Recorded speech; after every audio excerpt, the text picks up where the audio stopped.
मित्रांनो, P M किसान योजनेच्या 19व्या हप्त्यानंतर शेतकऱ्यांना प्रतीक्षा लागलेली आहे. ती म्हणजे नमो शेतकरी योजनेच्या 6व्या हप्त्याची. तर मित्रांनो, शेतकरी प्रचंड प्रतीक्षित आहेत की नमो शेतकरी योजनेचा 6वा हप्ता हा शेतकऱ्यांच्या खात्यावर कधीपर्यंत वितरित होईल. त्यातच मित्रांनो, पी एम किसान योजनेचा जे 19वा हप्ता होता 24 तारखेला फेब्रुवारीला बिहार येथून, बागलपूर येथून शेतकऱ्यांच्या खात्यावर वितरित झालेला आहे. आणि असे काही बरेच शेतकरी आहेत ज्यांना पी एम किसान योजनेचा जे 19वा हप्ता आहे तो वितरित झालेला नाही. त्याबद्दल आपण तुम्हाला जर अद्यापही तो हप्ता मिळाला नसेल तर मला कमेंट करून सांगा. त्याबद्दल आपण व्यवस्थितरित्या पूर्णपणे डिस्कस करणार आहोत. तत्पूर्वी आपण नमो शेतकरी योजनेबद्दल सविस्तर माहिती घेऊया. ज्याच्यामध्ये नमो शेतकरी योजनेचा जो येणारा 6वा हप्ता आहे तो आता अशी बरीच चर्चा होती की नमो शेतकरी योजनेचा 6वा हप्ता हा या तारखेला येणार, त्या तारखेला येणार. परंतु मित्रांनो, अद्यापही जवळपास पी एम किसान योजनेचा हा हप्ता मिळून 8 ते 10 दिवस होऊन सुद्धा अद्यापही नमो शेतकरी योजनेचा हप्ता शेतकऱ्यांच्या खात्यावर वितरित झालेला नाही. तर तो हप्ता कधीपर्यंत शेतकऱ्यांच्या खात्यावर वितरित होणार आहे?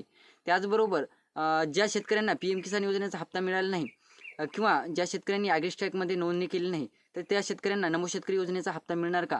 अशा अनेक प्रश्नांची उत्तरे आपण या व्हिडिओमध्ये क्लिअर करण्याचा प्रयत्न करणार आहोत. तत्पूर्वी जर चॅनलवर नवीन असाल तर चॅनलला सबस्क्राईब करा आणि समोरील जे बेल आयकन बटन आहे ते दाबायला विसरू नका. तर नमस्कार मित्रांनो, मी राज सूर्यतळ, स्वागत आहे आपलं कृषीमॅन या यूट्यूब चॅनलमध्ये. मित्रांनो, जसं जसं जवळपास 10 ते 12 दिवसाचा कालावधी लोटलेला आहे, त्यातच जसं अर्थसंकल्पीय अधिवेशन जे संपत येत आहे किंवा चालू आहे, तर तसं शेतकऱ्यांना प्रतीक्षा लागलेली आहे नमो शेतकरी योजनेच्या हप्त्याविषयी. तर शेतकऱ्यांना असं वाटत आहे की मग नमो शेतकरी योजनेचा हप्ता अर्थसंकल्पीय अधिवेशनादरम्यान वितरित होतो, किती झाल्यावर वितरित होईल. तर मित्रांनो, अशी चर्चा होती की जवळपास नमो शेतकरी योजनेच्या हप्त्यामध्ये वाढ होणार आहे आणि जवळपास दोन्ही योजनेचे मिळून शेतकऱ्यांच्या खात्यावर 15,000 रुपये हे वितरित होणार आहे, अशी बरीच चर्चा होती मित्रांनो. त्यातच नमो शेतकरी योजनेमध्ये शेतकऱ्यांना जे 6,000 रुपये वर्षाला मिळत होते तर त्या हप्ते ते वाढीव होऊन तर शेतकऱ्यांना 9,000 रुपये वर्षाला मिळणार आहे, अशी चर्चा होती. तर ही चर्चा कितपत खरी आहे मित्रांनो? तर हो मित्रांनो, ही चर्चा कितपत खरी आहे तर ही चर्चा 100% खरी आहे. नमो शेतकरी योजनेचा हप्ता अद्यापही वितरित न होण्याचं कारण हेच आहे मित्रांनो. कारण की अर्थसंकल्पीय अधिवेशन आहे चालू. तर या अर्थसंकल्पीय अधिवेशनामध्ये शेतकऱ्यांची जे नमो शेतकरी योजनेचा जे हप्ता वाढणार आहे तर ते वाढवून नंतर ही रक्कम शेतकऱ्यांच्या खात्यावर वितरित करण्याचा सरकारचा निर्णय आहे. तर बघायचं झालं तर आता नमो शेतकरी योजनेचा जो हप्ता येणारा आहे 6वा, तर तो किती शेतकऱ्यांना किती रुपये मिळणार? 2,000 रुपये मिळणार की 3,000 रुपये मिळणार? तर मित्रांनो, शेतकऱ्यांच्या खात्यावर हा हप्ता 3,000 रुपयाचा हप्ता वितरित होणार आहे. नमो शेतकरी योजनेचा 3,000 रुपयाचा हप्ता उशीर होणं याचं कारण हेच आहे की अर्थसंकल्पीय अधिवेशनामध्ये नमो शेतकरी योजनेचा हप्ता वाढणार आहे. तर हे वाढलेला हप्ता डायरेक्टली शेतकऱ्यांच्या खात्यावर 3,000 रुपयाचा हप्ता वितरित करायचा आहे. म्हणून अर्थसंकल्पीय अधिवेशन संपलं की लगेचच शेतकऱ्यांच्या खात्यावर डीबीटीच्या माध्यमातून हे जे 3,000 रुपये आहेत नमो शेतकरी योजनेचे ते वितरित होणार आहे. तर मित्रांनो, बरेच असे शेतकरी आहेत ज्यांना नमो शेतकरी योजनेचा हप्ता मागच्या वेळेस सुद्धा मिळालेला नव्हता, 5वा हप्ता. आणि काही शेतकरी असे सुद्धा आहेत पी एम किसान योजनेचा 19वा हप्ता मिळाला नव्हता.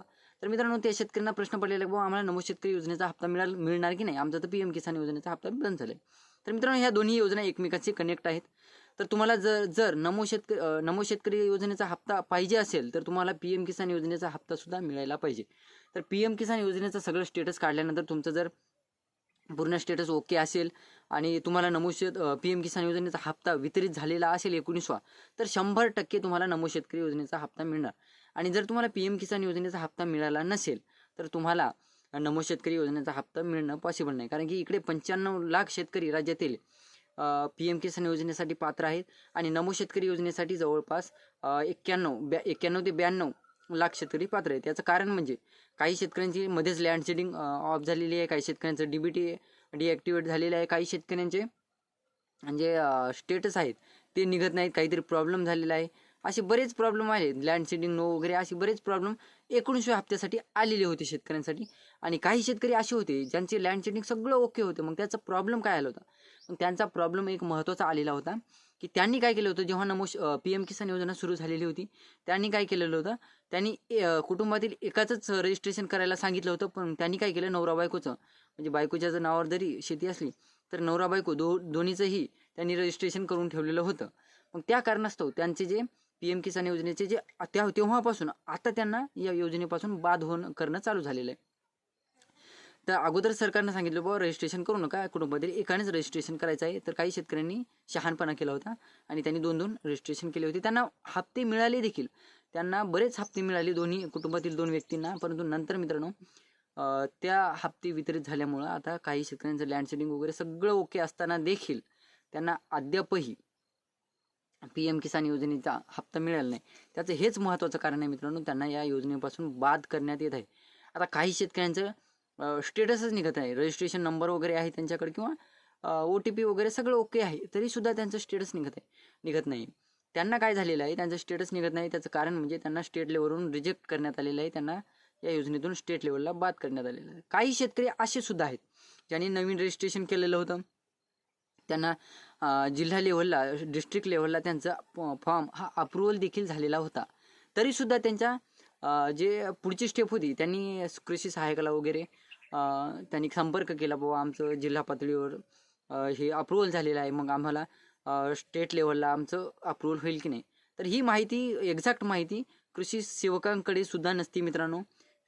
डिस्ट्रिक्ट लेवलपर्यंत कृषी सेवकांच्या हातात असतं, मर्यादित असतं. स्टेट लेवलला गेल्याच्या नंतर हे कृषी सहाय्यकांच्या हातात नसतं. स्टेट लेवलहून रिजेक्ट होण्याचं कारण म्हणजे एकतर तुमचं 1-2 वेळेस तुम्ही रजिस्ट्रेशन करू हे केलेलं असेल, किंवा तुमच्या राशन कार्डमध्ये वगैरे डिटेल मॅच झालेली नसेल. त्यातच मित्रांनो काही असे सुद्धा शेतकरी आहेत ज्यांचं लँड सीडिंग किंवा काहीतरी प्रॉब्लेम आलेला आहे DBTचा वगैरे, किंवा त्यांची जी डिटेल आहे, जे डिटेल म्हणजे मित्रांनो